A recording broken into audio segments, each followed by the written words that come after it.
Alright, welcome. In this video we're going to be working AP Pre-Cal Homework 03, and we're going to be solving quadratic equations using the quadratic formula. There might be some complex solutions. I can't remember what else we did. I may find some vertexes on some graphs. So we're going to start by finding all solutions to the equation, and if we get complex solutions we'll give them in the form a plus bi.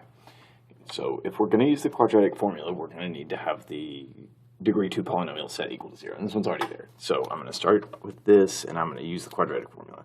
Okay, just to remind you, since we're getting started today, x equals negative b plus or minus the square root of b squared minus 4ac all over 2a. And that's something we're just going to need to know. And so in this case, a is going to be 3, b will be negative 6, and c will be 1. And so I'm going to go over here and I'm going to say, all right, x equals negative 6 plus or minus the square root of b squared would be 36. 4 times a times c would be 4 times 3 times 1, that'll be 12. All over 2a would be divided by 6. And so I'll say, all right, this is going to be x equals 6 over 6 is 1, plus or minus the square root of 24. I take 36 minus 12. And 24 is 6 times 4, so square root of 4, square root of 6, divided by 6.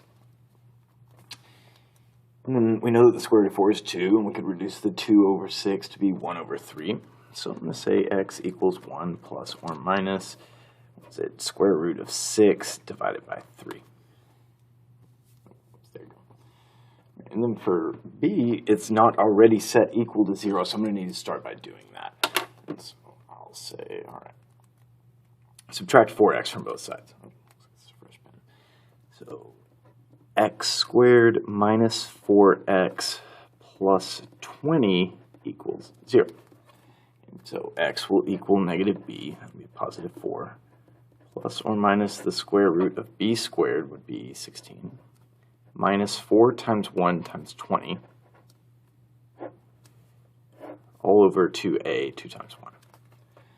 And then 16 minus 80, that's going to be negative 64. And we can take the square root of negative 64. It's going to be the square root of 64 is 8, and the square root of negative 1, that's I. So I'll have 4 plus or minus 8i all divided by 2. So if I divide 4 by 2, I would get 2, and 8i divided by 2, I would have 4i. So that's going to be 2 plus or minus 4i. And if I'm going to give both of the solutions, separately, I'm going to say 2 plus 4i, and x equals 2 minus 4i. Right. Number 2, we're going to start with a function f of x equals x squared plus 2x minus 6, and start by finding the zeros. So zeros of f, that's where f equals 0. And then I'll say, all right, x squared plus 2x minus 6 is equal to 0. I'll use the quadratic formula because I can't think of two numbers that multiply to negative 6 while adding to 2. So I'm going to say, all right, x equals negative b plus or minus the square root of b squared minus 4 times 1 times negative 6. So it would be plus 24,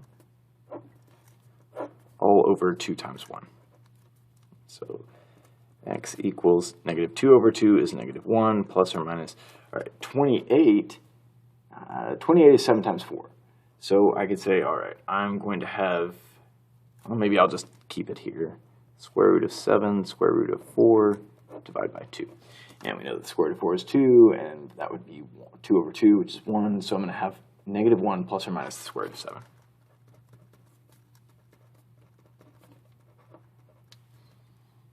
Okay, yep. 2 zeros equally spaced around x equals negative 1, which we know now is going to be the vertex on the graph. Okay, you could go back and you could do negative b over 2a and get negative 2 over 2, but that was kind of what we were talking about in the lesson today, is that the zeros are evenly spaced across the vertex, and if we have negative 1 plus or minus the square root of 7, really what that's telling us is that the vertex is at negative 1, and then, you go, or some amount in each direction to get to the zeros. All right, so the vertex is going to be x equals negative 1, just from right there. And y is going to equal f of negative 1, which I would get by plugging in negative 1 wherever I saw x in the formula for f. So negative 1 squared is 1, plus 2 times negative 1, let me minus 2, minus 6. So 1 minus 8 would be negative 7. Whoops, thought you could see that. Okay, so the coordinate would be -1 and -7. And lastly, we'll find all solutions to the equation f of x equals -16. So f of x is x squared plus 2x minus 6. That's going to equal -16. We're going to try to solve it. We've got more than one power of x. We've got to set it to 0. So I'm going to add 16 to both sides. Get x squared plus 2x plus 10 equals 0. And you can try to think of factors of 10 that would possibly add up to 2, but it's just not going to happen. So what we'll do is we use the quadratic formula. We'll say x equals -b plus or minus the square root of b squared minus 4 times 1 times 10 all over 2a. Okay, so 4 minus 40, that would be -36. I'm going to write this over here. And if I had -2 over 2, that would be -1. And then, it's going to happen. Okay, square root of 36 is 6. Square root of -1 is I, so I'd have 6i divided by 2 is 3i. And yeah, those are going to be the two solutions to that quadratic equation. Okay, -1 plus or minus 3i.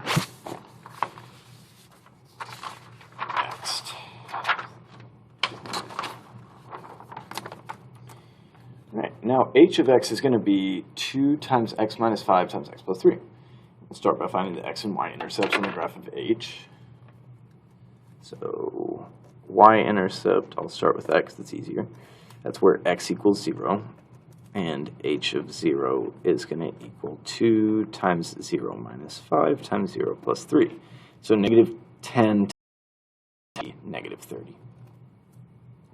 So the y-intercept, okay, if we want the coordinates, I guess we can say that's x is 0, y is -30. And then the x-intercept, that's where y is equal to 0. So that's where h of x equals 0. 0 equals 2 times x minus 5 times x plus 3. I think we solved enough of these last time that you look at this and know, okay, well, we're going to just apply the zero product property.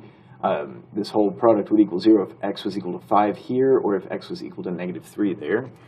So we're going to say positive 5 and -3 are my x-intercepts. So 5 and 0, and also -3 and 0. And now we'll find the coordinates of the vertex on the graph of y equals h of x. Well, if I've got the two zeros on the parabola, it's going to be fastest for me to just average those, thinking about the symmetry of the parabola. If these are the two zeros, even, in this pretty bad sketch, you can see that the vertex is supposed to be halfway in between them. It's because of the symmetry of the parabola. You could distribute out the 2 times the x minus 5 times the x plus 3 and do -b over 2a. And if that's the first thing you think to do, I'm going to encourage you to do that, because that's what you were going to do. But me personally, I'm just going to take the easiest way and just average these.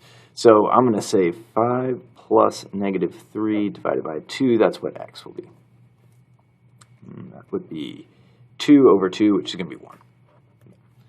And then y is going to be h of 1, which I would get by plugging in x equals 1 in the formula for h. So it would be 2 times 1 minus 5 times 1 plus 3. So 8 times 4 is 32, -32. So my coordinates, my vertex, are x equals 1, y equals -32.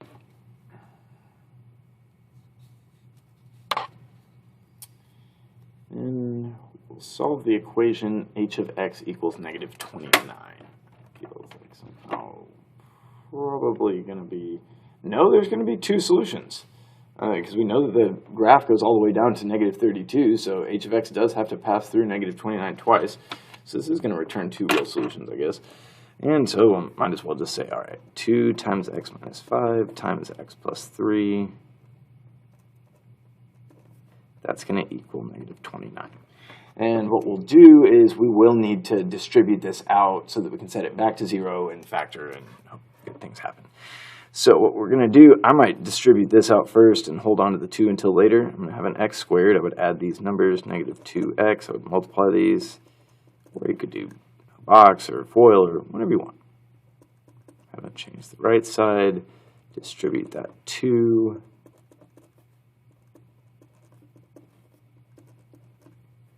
And add back the 29.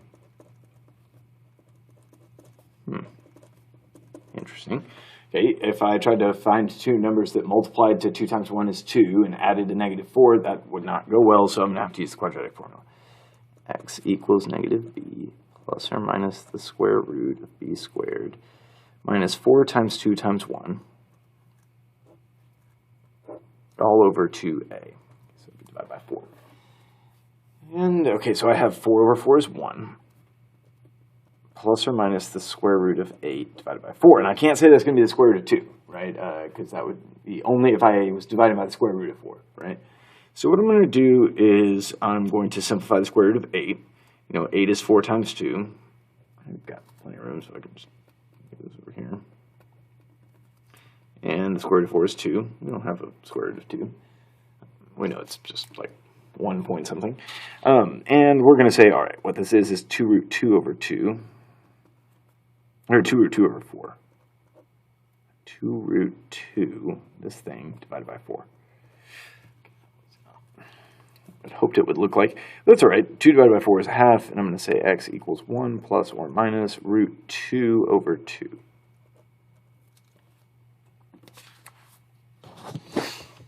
Okay.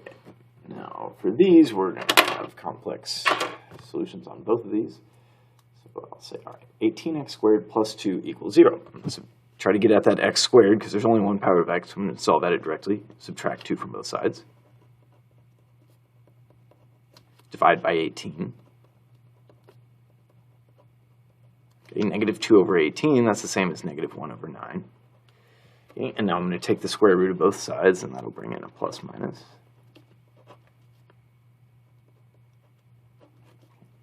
And when I take this square root of negative 1/9, it might help to think of this as square root of 1 over the square root of 9 times the square root of negative 1. I deal with the negative 50 after. It's going to be the I.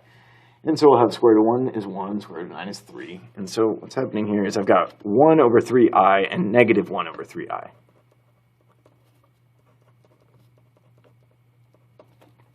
And those would be the two solutions to that equation. And then on the right, this one, I'm going to kind of solve that at the same, because I'm only seeing, x minus 2 squared. I'm not seeing different powers at the same time. So I'll subtract 9 from both sides. But if you want to distribute this out and then use the quadratic formula, be my guess, you're going to end up with the exact same solution. And again, if that's what you're more comfortable with, that's exactly what you should do. Okay, so that's going to equal negative 9. I'll take the square root of both sides. I guess I wasn't being terribly creative with the numbers on this one. X minus 2 equals the square root of negative 9 or the negative square root of negative 9. Okay, because I took the square root of both sides, that's where the plus minus comes in. So x minus 2 equals plus or minus the square root of 9 is 3, and the square root of the negative 1 is going to be I. So I'd say x equals 2 plus or minus 3i, so that would be 2 plus 3i and 2 minus 3i. Notice that whenever we get any imaginary solution in this situation, we're getting 2 of them, and they are very similar. Okay, they're coming in pairs. And that's something we'll talk more about in a couple of minutes from now. All right. Next page, what do we got? Let p of t be the polynomial p of t equals t squared minus 2t. Find the coordinates of the zeros and the vertex on the graph of p. So the zeros, that's where p equals 0. And so t squared minus 2t equals 0. Factor on this, because I'm seeing a greatest common factor of t. I'll be left with a t minus 2. Now that I've got two things multiplying together to equal 0, I can apply the zero product property and say either t equals 0 or t minus 2 equals 0. And that would happen when t was 2. Okay, so the coordinates of the zeros, just go above, t equals 0, p equals 0. And also t equals 2, p equals 0. And then the vertex, okay, we'll go halfway in between the zeros. That would be x equals 1.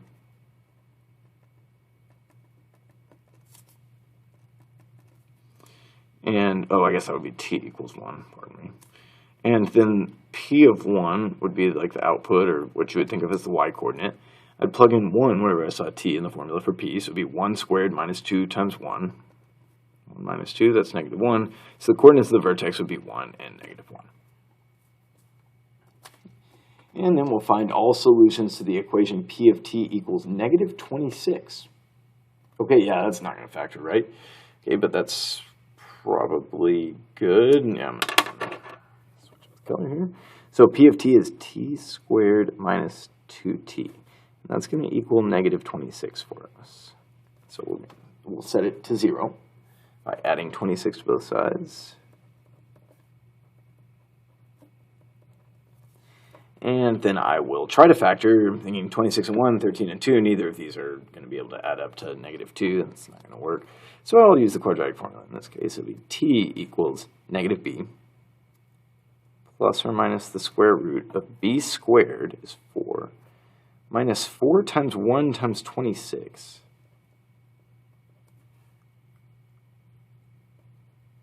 Oh, okay. And it will work out. All over 2a, so we divide by 2. Right, so the 2 divided by 2, that'll be a 1. Now, if I have 4 times 1 minus 4 times 26, I'm going to actually show you this with Post-it note. Hold on. Not in my usual area for recording, but I do see one nearby. Let's see. Also, if you can do 26 times 4 in your head, and then you're able to subtract that from 4, good for you. You know, like, just feel free to fast forward a few seconds. What I'm saying is if I've got 4 times 1 minus 4 times 26, what I'm going to do is I'm going to factor out the 4, and I'll have a 1 minus 26. It's the same kind of factoring we did last time, right? Just greatest common factor of 4. And 1 minus 26, I can do that in my head. That's negative 25 times 4 is negative 100. Okay, so that's what I'm doing here. I'm just saying I can do the arithmetic by factoring. And if you're like me and you're prone to arithmetic errors, you'll do anything you can to like really convince yourself of these arithmetic facts. Oh, negative 100 divided by 2. All right, the square root of negative 100 is going to be 10i. So I got 1 plus or minus 10i over 2. That would be 1 plus or minus 5i.